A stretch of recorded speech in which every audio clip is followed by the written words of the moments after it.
Well, this market has been quite buzzy compared to what happened over the last 2 years. So I believe things are almost back to before the financial crisis hit the world. At this market itself, we brought 12 companies, 7 of them in the animation space and 5 of them in the factual documentary.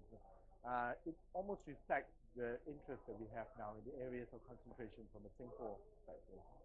And are these new companies that are coming to the market for the first time, or are they people that have been here for several seasons so far? I would say about 2/3 of them are veterans. They've been coming here several years, and they've been building up their network as well as the numbers of projects. About a third of them, and this is almost by design, are new companies because it's always good to expose new companies into the fray, so to speak.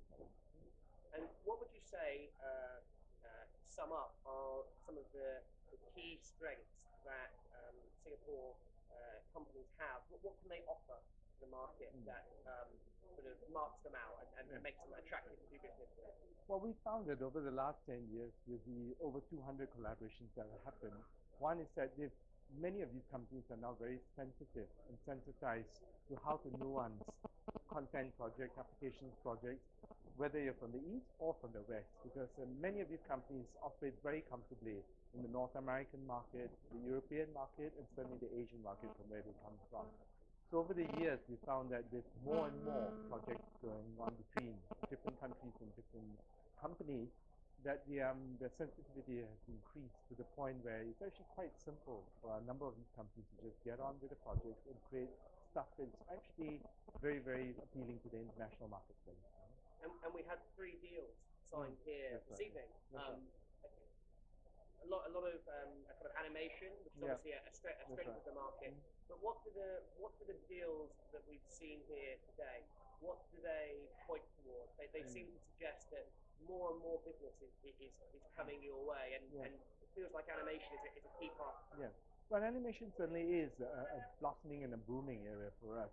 But interestingly enough, it's stereoscopic 3D that appears to be the latest so-called wave of interest. So a number of the projects here are actually in the 3D space.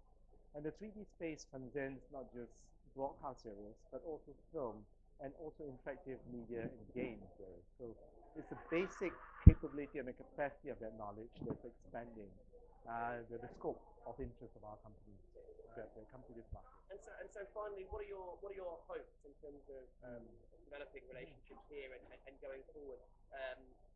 Singapore business has come a long way in recent years, and you must have some good expectations for the future as well. Well, we certainly do, because after a 10-year so-called journey along this path, we are very comfortable in the co-production space.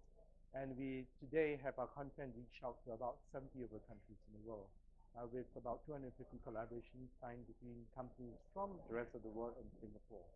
So our expectation is that this will continue. We are well placed. We have a 10-year head start in the journey. And it certainly calls for better collaboration because input from different parts of the world always strengthens the end result. And interesting to see different Singapore companies signing deals with each other and working together, so they can offer maybe a broader range of services to other. That's right, because what that really illustrates is that the federating of smaller companies to create larger entities can only be good because it allows them to actually address larger markets and larger projects.